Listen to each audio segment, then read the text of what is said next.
was a time when the concept of armed helicopters was considered absurd. That time was before the Vietnam War.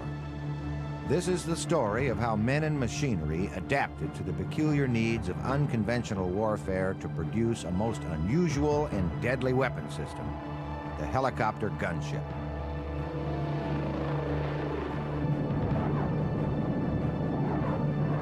It is the story of how the missions of these gunships expanded from one of softening a landing zone in preparation of an infantry assault to one of entirely eliminating enemy resistance from the air. And it is the story of how, in less than a decade, the theory of armed helicopters moved from rudimentary makeshift designs to one of the most advanced and potent weapon systems of the day, the Huey Cobra.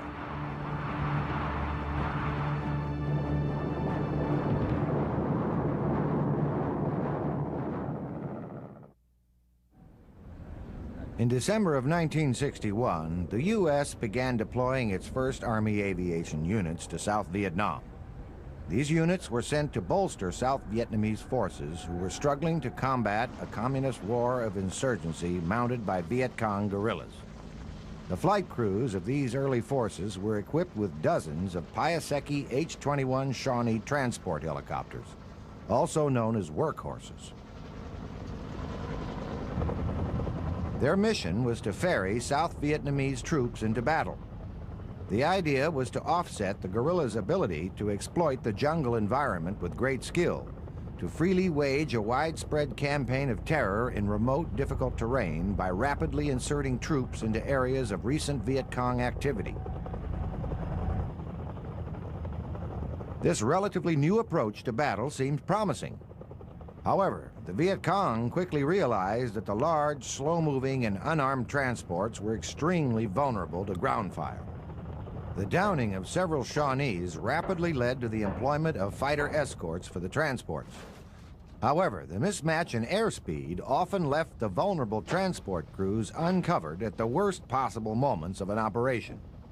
As a result, the U.S. Army began exploring the concept of armed helicopters with great interest in mid-1962. During the mid-1950s, a small group of pioneering Army aviators conducted a series of crude experiments with armed helicopters. Scrounging scrap materials from service junkyards, they improvised various combinations of rockets and machine guns in the face of outright ridicule and opposition. At the same time, they began developing tactics with the idea that, in time, the technology of helicopter armament would catch up to the theory. By mid-1957, the men had successfully armed several helicopters with a variety of unlikely weapons, and had formed a Skycav platoon which became notorious for dramatic demonstrations of reconnaissance by fire. Building on these pioneering efforts, the Army formed the Utility Tactical Transport Helicopter Company and deployed it to Vietnam in mid-1962. The company was equipped with 15 A-model Bell UH-1s, otherwise known as Hueys. Each Huey had a pair of .30 caliber machine guns mounted on the landing skids. Ammunition for the guns was fed through a pair of holes cut in the cabin floor. This simple fixed gun system required the pilot to maneuver the aircraft in order to place fire on target. The most lethal aspect of these early gunships was the addition of 16 2.75-inch folding fin rockets. While the A-model Hueys represent a dramatic new force in Army weaponry, they merely represented the first step in a rapid evolution process that would produce some of the most potent weapon systems of all time.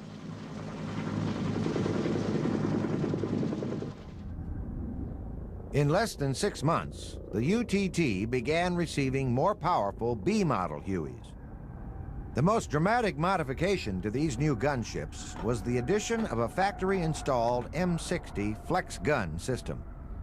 Two 7.62mm machine guns were mounted on mechanical arms that stuck out from the Huey's fuselage. Flexible ammunition chutes fed thousands of rounds to all 4 guns from inside the aircraft's cabin. The system was controlled remotely by the co-pilot, who sat in the front left seat. The guns were electronically linked to a pistol grip sight that dropped down from the ceiling. As the co-pilot tracked targets with the sight, the guns instantaneously responded, traversing 70 degrees right and left and up and down. In the short span of several months, the Huey was transformed from a common utility helicopter to a lethal attacking force. The timing couldn't have been better for the American transport crews and their Vietnamese Army cargo. As the U.S. advisory and support roles expanded rapidly, the Viet Cong increased the scope and intensity of their operations and developed sophisticated tactics for countering threats posed by air mobile forces. Each day, gunships from the Provisional UTT Helicopter Company set out from Tan Son Nhut Air Base on the outskirts of Saigon to support the day's operations.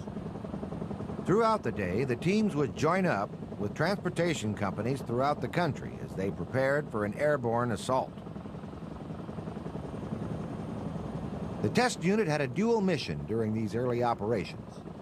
While they were fighting a real war and providing cover for the transports, their performance was scrutinized to evaluate the armed helicopter in the escort role.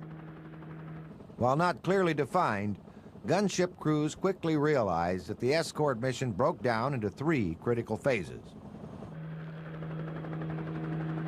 During the initial or en route phase, the entire flight remained at a relatively safe altitude, roughly 2,000 feet.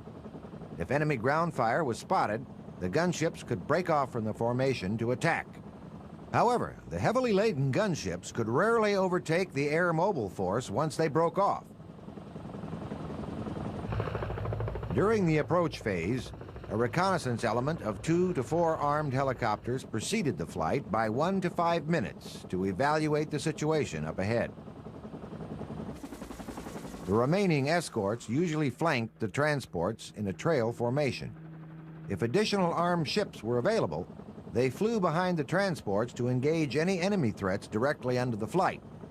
As the gunships approached the LZ, the pilots scanned the terrain for potential enemy threats, poised to fire at the first sign of trouble. Behind them, a crew chief and an additional door gunner ensured that no enemy fire emerged from the sides or soft underbelly of the vulnerable flight.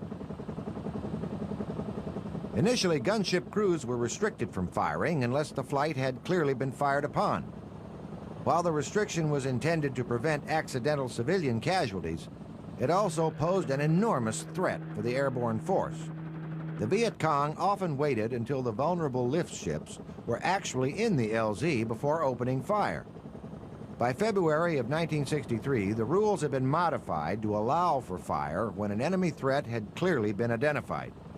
This subtle distinction allowed gun crews to probe potential enemy positions with rockets and gun runs before insurgent forces struck. It was during the third and final stage of troop insertion, the landing zone phase, that armed helicopters proved to be most valuable.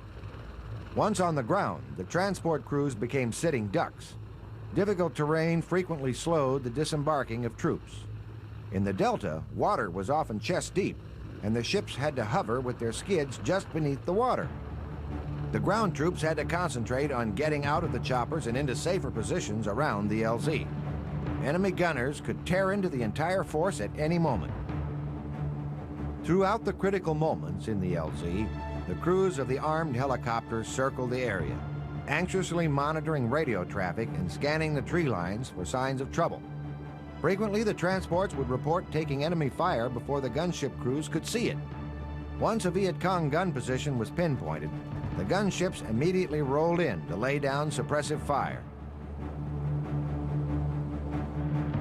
While many had questioned the potential vulnerability of armed helicopters in combat, few could have appreciated the sight of a Huey thundering to the earth with 4 machine guns blazing and a rapid succession of rockets streaking to the ground.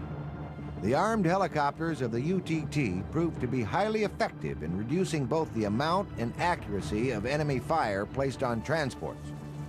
Although Viet Cong attacks on unarmed helicopters continued to mount, the number of successful strikes against escorted aircraft dropped dramatically. dramatically.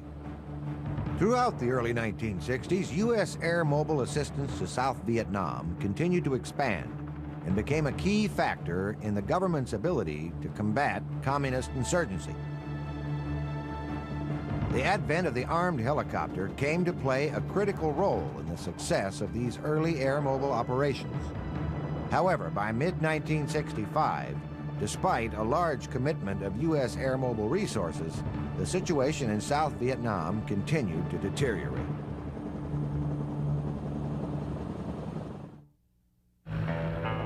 In the fall of 1965, the United States began committing large ground forces to Vietnam in an attempt to stem the tide of communist warfare. By then, hundreds of Hueys had replaced the H-21s in the troop transport role, and the concept of air mobility had come to dominate the mode of battle in Vietnam. It was during this period that the missions of armed helicopters began to expand dramatically beyond the escort role. The combination of thousands of U.S. combat forces and hundreds of Hueys led to massive air assaults in which U.S. ground troops took on the role of tracking down and engaging enemy forces. During larger operations, multiple gun platoons, each containing as many as 8 gunships, escorted flights of unarmed Hueys, or slicks, into areas of suspected Viet Cong activity. Air Force fighters normally prepped the landing zone in advance of the flight with a variety of bombs and rockets. As soon as the Air Force had peeled off, several gunship teams would roll into the LZ to further soften up the area. As opposed to the early days when gun crews were restricted from firing until fired upon, these advanced elements usually emptied their ammunition in and around the LZ in hopes of preventing an ambush.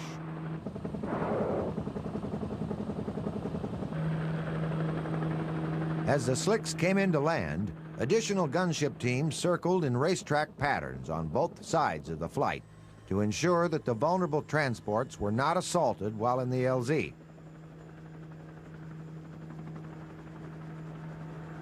While these tactics were similar to those employed by the UTT, the greatest difference began to unfold after the slicks departed the LZ. Early on, gunships were generally limited to firing 1 minute before the transports had landed and 1 minute after the last departed.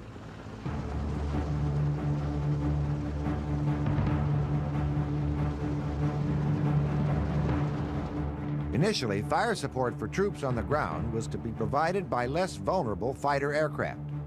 However, Viet Cong ambushes became a significant problem.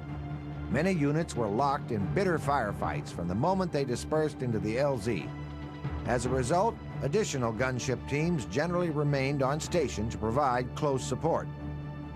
During this new and unusual form of combat, gunship crews often engaged enemy troops just meters from friendly positions in a frantic attempt to prevent disaster.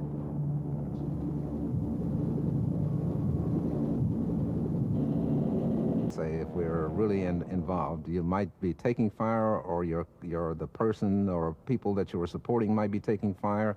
The crew chief and gunner both had machine guns, both on a bungee cord, and both could suspend themselves out of the door of the aircraft, and they would generally mark a target if they saw it with smoke grenade, but they would keep a target suppressed with their machine gun fire. The crew chief and gunner had a tendency to fire awful close to the back of the pilot or the co-pilot, generally the co-pilot, and you might find one of the shell clippings going down your back, and that can give you a little consternation also, thinking that you're hit, and it's only a shell, expended shell coming out of the crew chief's gun.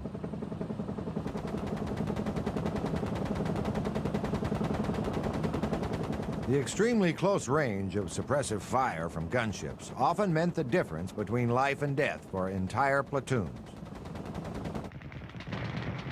Viet Cong and North Vietnamese troops frequently established multiple, well-concealed gun emplacements around likely Allied insertion points. Deadly crossfire from unknown positions pinned many units down before they could even establish a defensive perimeter.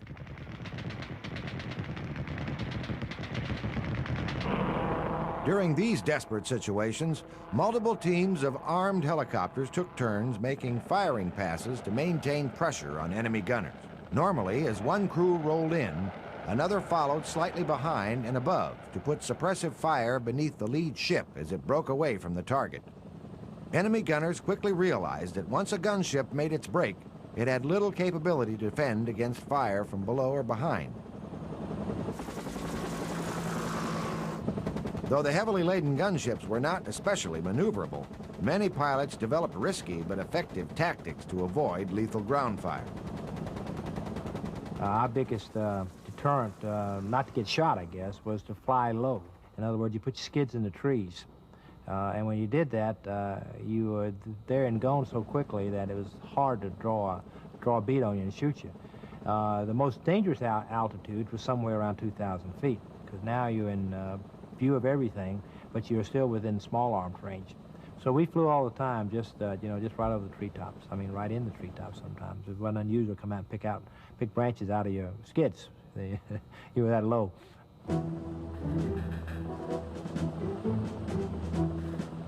One of the greatest dangers of low-altitude flight was the potential for target fixation.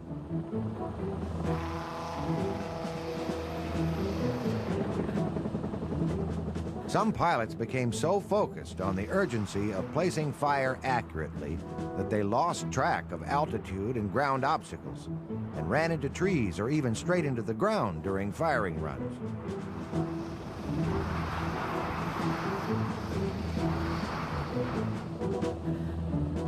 As a last resort, some gunship crews even risked their own lives to extract wounded or overwhelmed troops once their ammunition stores had run dry.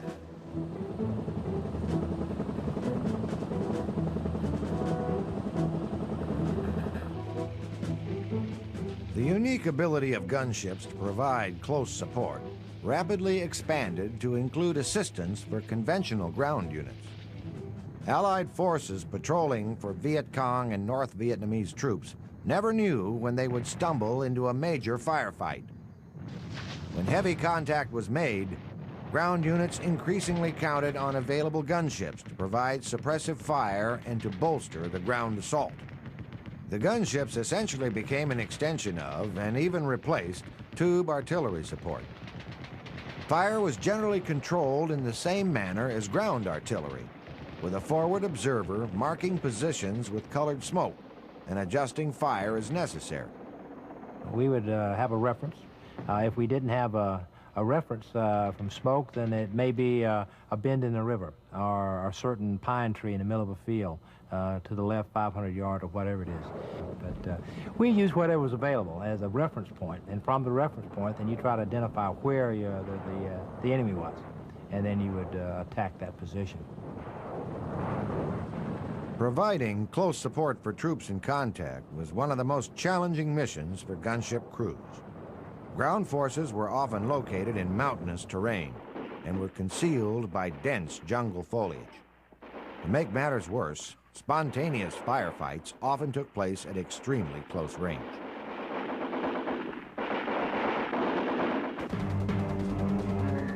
Gunship crews had to be extremely careful in placing fire. The pinpoint accuracy of machine guns was often preferred over rockets and grenades, which could burst in the trees and lead to friendly casualties. The door gunner emerged as one of the greatest assets for troops locked in close battle.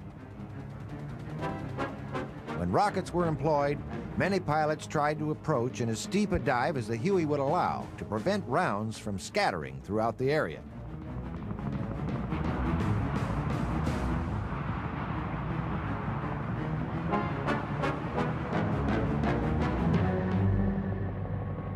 The timely and powerful support of armed helicopters became a critical component of ground operations in Vietnam. Tube artillery was often out of range or couldn't be fired because of the close proximity of friendly positions to the enemy forces. Air Force fighters were often unavailable or were delayed in arriving on station. For infantrymen, the gunship became a lifeline.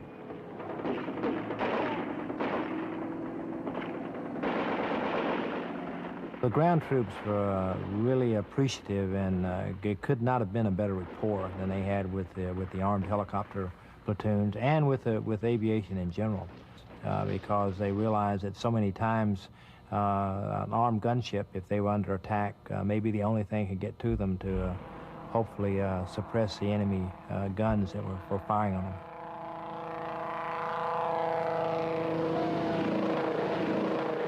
Even after a massive gunship assault, ground forces frequently faced intense opposition from hidden gun emplacements. To escape the intense barrage from above, enemy troops frequently sought refuge in underground tunnels and bunkers. The tunnels were a major factor in the communists' ability to survive bombing attacks, to appear and disappear at will, and to ambush unsuspecting Allied troops. While gunships could do significant damage to such structures, the grim task of clearing and destroying these fortifications could only be achieved by daring men on the ground. Throughout these dangerous operations, gunships usually remained nearby in case significant opposition re-emerged. Many communist troops remained in their fortifications and fought to the death rather than surrender.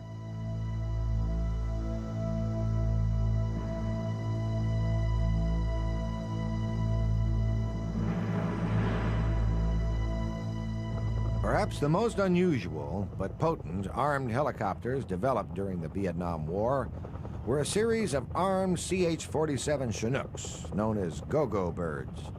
3 of these massive gunships were tested by the 1st Cavalry Division in 1966 under an effort to find a suitable follow-on to the Huey. Each go-go could be configured with a wide variety of powerful weapon systems.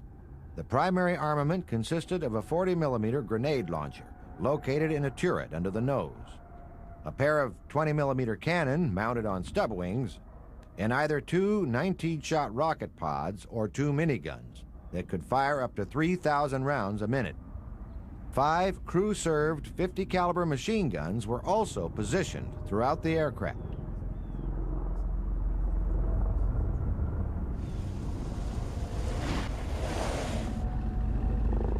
A number of Chinooks were also employed as ad hoc bombers during the war to destroy underground fortifications and tunnel systems. During these operations, 55-gallon drums of tear gas were rolled out the back of the Chinook to drive the Viet Cong above ground. Napalm was also rigged and dropped in the same manner on targets that resisted all other attempts to drive enemy forces out. A single Chinook could drop as much as 2.5 tons of napalm on a single target.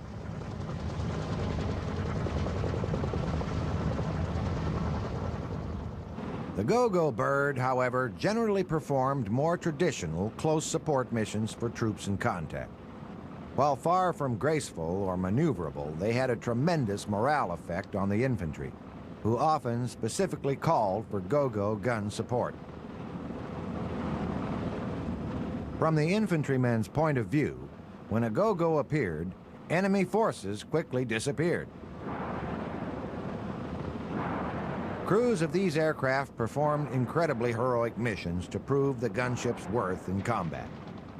The mix of weapons, the heavy volume of firepower, and incredible endurance allowed the go-go's to neutralize every enemy position attacked during the evaluation period.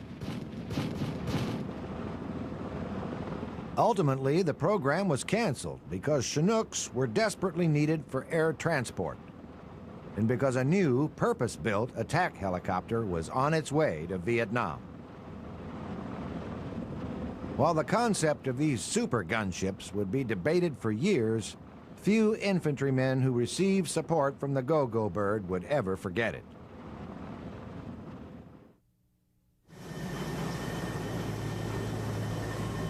Initially, most gunship missions focused on escorting air mobile forces or providing close support for troops on the ground.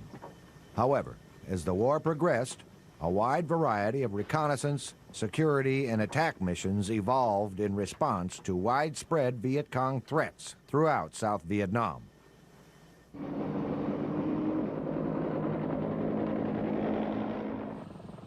In the southern part of the country, Army gun platoons and a Navy helicopter attack squadron, known as the Sea Wolves, operated in and around Saigon and throughout the Mekong Delta. One of the primary missions of these units was to provide reconnaissance and fire support for Navy SEALs and river patrol boats as they attempted to stop the flow of Viet Cong supplies entering the country by water. Other missions included armed escort for Allied ships navigating the dangerous waterways leading to the ports of Saigon. Much of the time, however, the fire teams scoured hundreds of square miles throughout the Delta, searching for ambush sites and general targets of opportunity. Surprisingly, the Viet Cong operated extensively throughout the region and could conceal themselves extremely well in the dense grasses and nipa palm of the marshy wetlands. Extensive tunnel networks were even created to provide shelter from Allied airstrikes.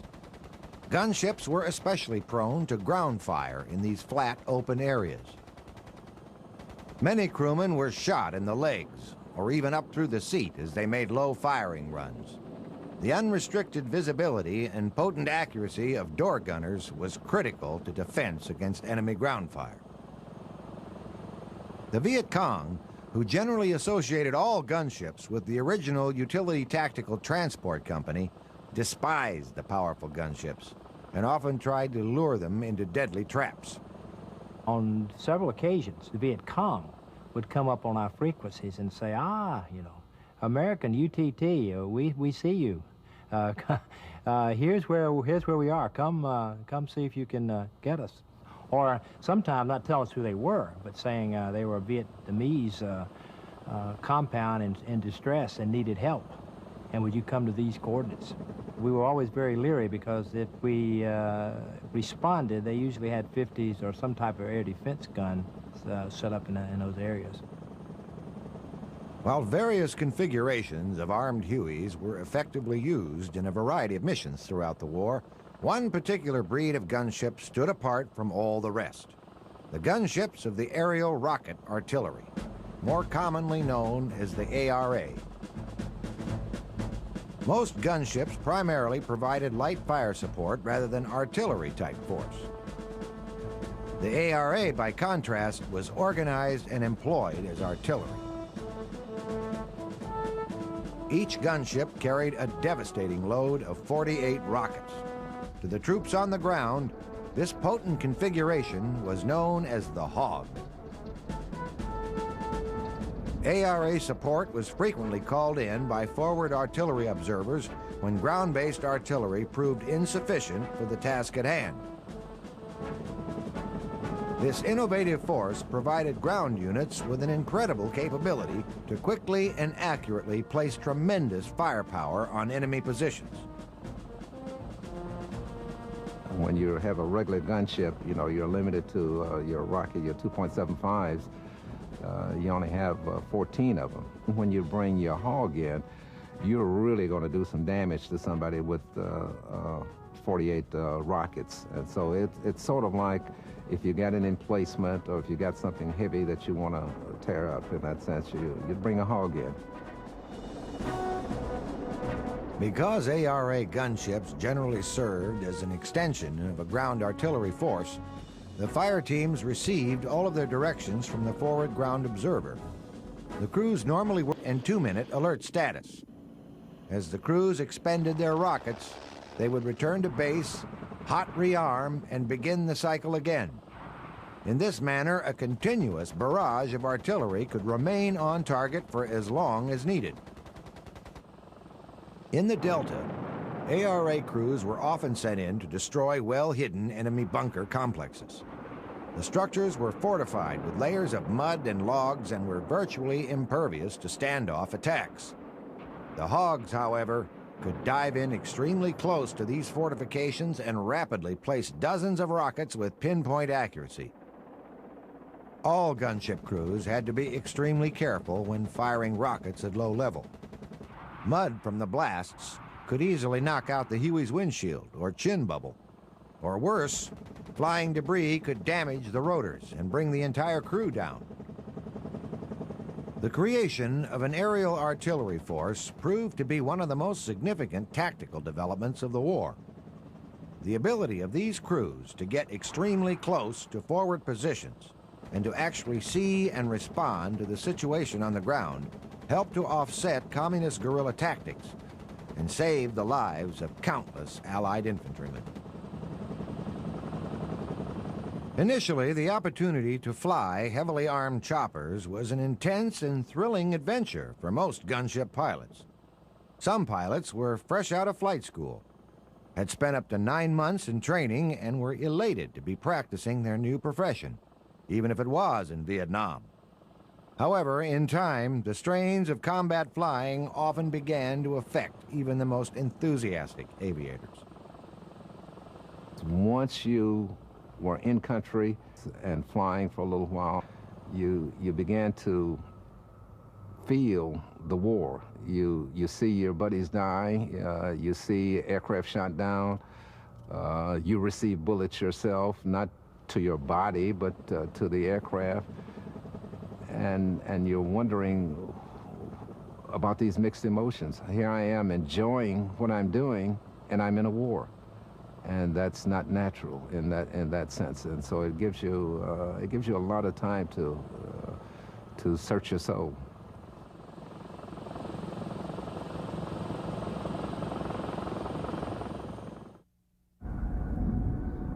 Throughout the Vietnam War, armed helicopters served as one of the most effective defensive measures against deadly mortar and rocket attacks launched by the Viet Cong.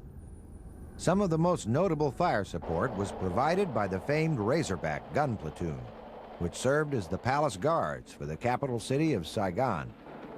The crews of this platoon remained in a constant state of battle readiness for much of the war. We would have one crew sleeping by the aircraft and on immediate notice if they got incoming mortars at night or such. Then we had another crew that was on 30-minute standby, and then a third crew that was on an hour standby. If they started getting attacks in the local area around Saigon, or they started mortaring Saigon, we would immediately go out and try to silence these mortars. On January 31st, 1967, the capabilities of the Razorbacks and other gun platoons located near Saigon were put to the test when Communist forces launched their massive Tet Offensive. 35 enemy battalions marched on the capital, attacking various military and civilian facilities. Viet Cong commandos even penetrated the U.S. Embassy compound. Allied forces engaged the Communists in dozens of fierce battles.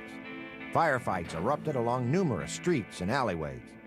In these tight quarters, armed helicopters repeatedly demonstrated their unique ability to provide extremely close support by placing suppressive rounds within meters of friendly positions. Throughout the offensive, gunships patrolled the skies over Saigon, searching for signs of enemy activity and responding to calls for help. Some of the most significant fighting took place at Tan Son Nhut Air Base, located just outside the city. More than 700 Communist soldiers launched an all-out attack to take the airfield, which also served as a major U.S. command center. The Communists breached the base's perimeter without firing a shot and came within 1,000 feet of the runways before they were halted in 8 hours of bloody hand-to-hand combat. Within 3 minutes of the alert that Tan Son Nhut was under attack, 2 Razorback fire teams were airborne in attacking the enemy. In one instance, a ground patrol of 30 men ran head-on into a 350-man attack force. Gunships immediately responded and managed to save the patrol by placing a barrage of rockets in the middle of the enemy's position. More than 200 enemy troops were killed during the engagement, most by the lethal fire of the gunships.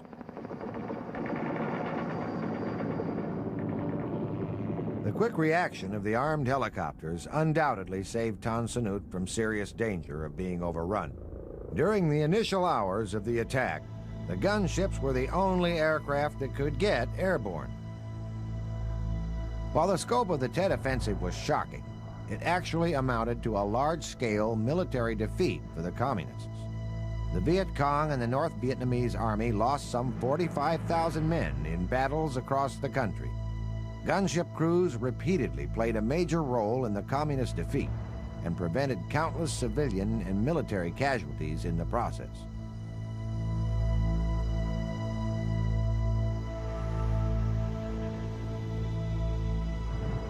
In spite of the impressive record of early armed Hueys, the aircraft was never intended for the gunship role. As a result, it suffered from many deficiencies. In 1968, the capability of gunship crews would forever change with the introduction of the world's first purpose-built attack helicopter, the Bell AH-1 Huey Cobra. A two-man team operated the Cobra in a unique arrangement that placed a gunner in the nose of the aircraft, and the pilot slightly above and behind him to increase combat visibility. The gunner controlled weapon systems mounted in a movable chin turret under the nose. The pilot flew the aircraft and controlled any weapons that were mounted on a pair of stub wings. The heart of the Cobra was the rotor, engine, and drive system of the old Huey, but the rest was a revolution. Design work began in early 1965 as a company-funded Bell venture to replace the Huey. Incredibly, by August of 1967, the first Cobras were arriving in Vietnam.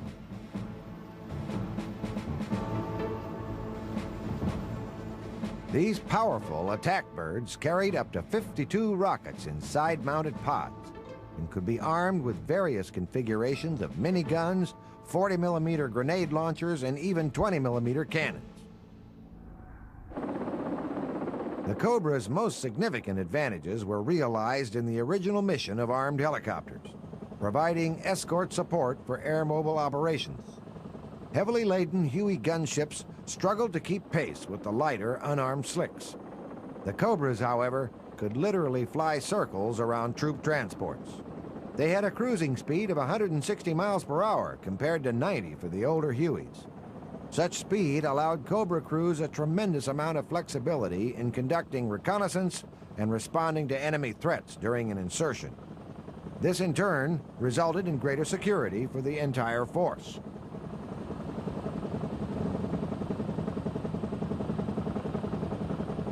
While the Cobra's speed, maneuverability, and armament were assets to the escort mission, these same characteristics initiated a new era for armed helicopters. For the first time, significant surprise attacks on ground targets became possible.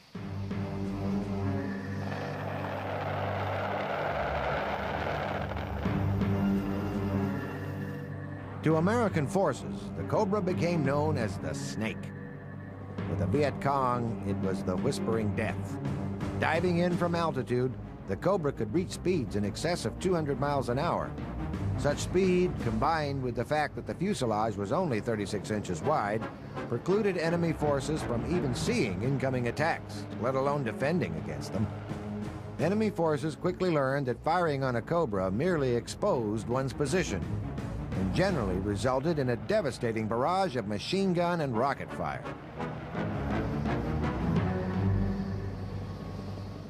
The Cobra's unique tandem configuration required tremendous teamwork to operate. Crews had to perform as an integrated unit and came to depend heavily on one another in combat. Many teams stayed together for months on end.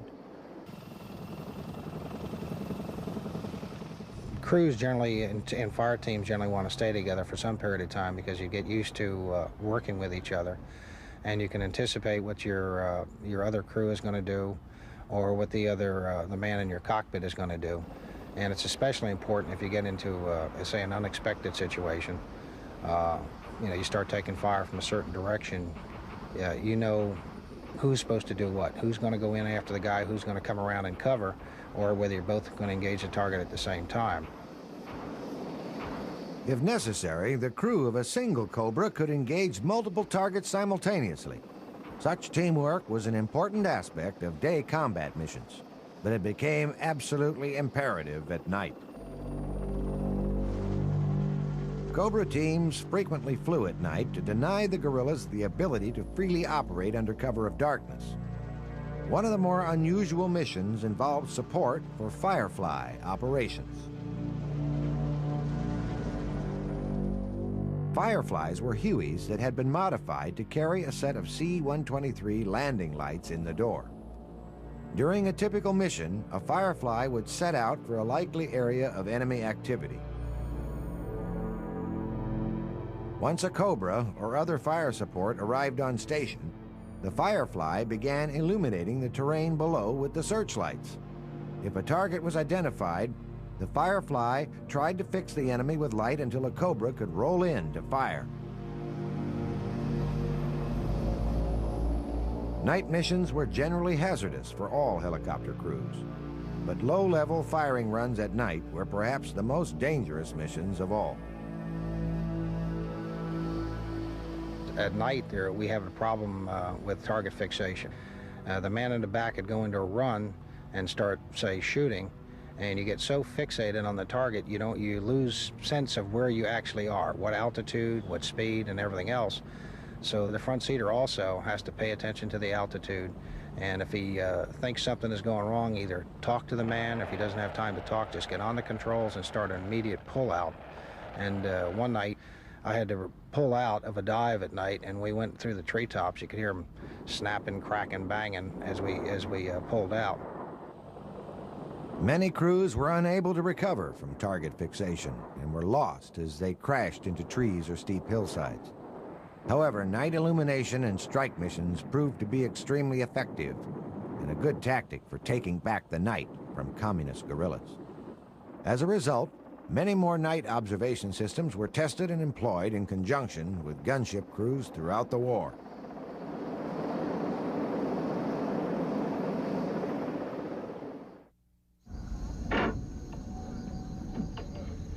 While the Huey Cobra was one of the most potent offensive innovations of the Vietnam War, it also emerged as the premier defender of ground forces.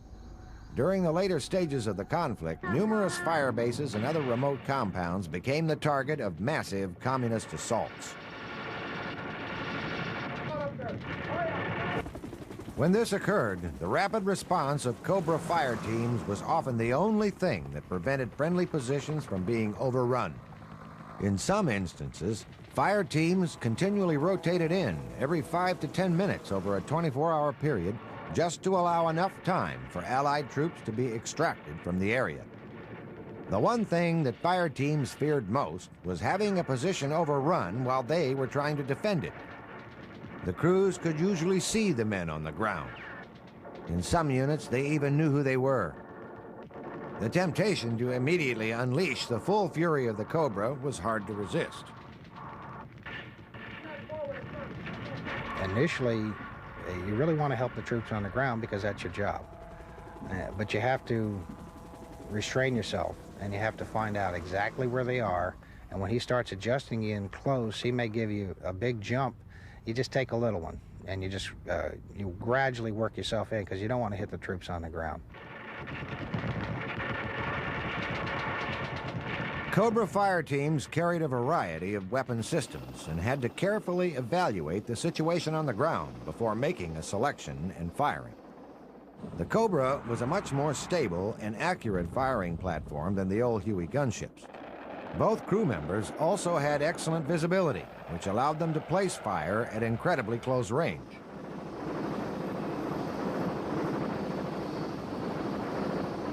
The minigun itself, we fired probably in some cases 3 to 5 meters out from friendlies, and of course we're engaging from relatively low altitudes.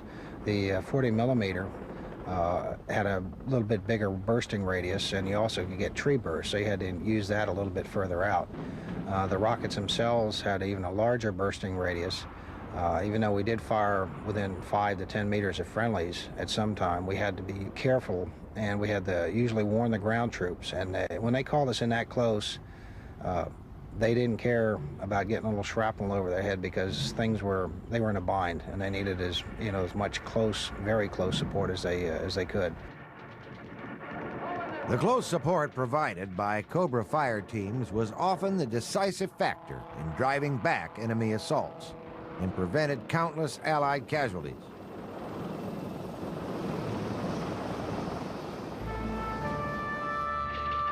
Never was such a flexible, responsive, and accurate form of fire support needed more than in Vietnam, where there were no boundaries and there were no rules. Allied forces could stumble into a major battle at any time and in any place. The gunship crews became the infantry's lifeline. Our relationship with the ground troops was just a camaraderie that is no way to explain it. It was just mutual admiration. Compared to those grunts on the ground, we had it easy because we went back at night and we covied up, so to speak. We left those ground troops out there in the mud, and they had, you know, they didn't know if they were going to live through the night or not, and hoping we'd be back tomorrow. And at certain times, you know, we would come back and there would be where they'd been attacked the night before and dead bodies laying all over the edge of the concertina perimeters and this type of thing. So, you know, my hat's off to those guys. And the rapport that we had, there's just no way to explain it.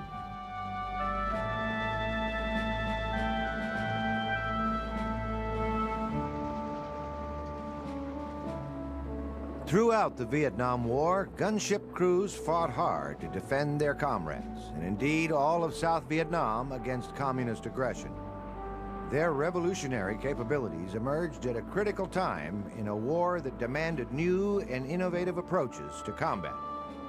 The introduction of the Huey Cobra capped an incredible effort to meet those demands and marked the dawn of an entirely new and potent breed of aircraft, the attack helicopter. In the end, the impact of gunship missions in Vietnam clearly validated the concept of armed helicopters and reshaped the face of air and ground warfare forever.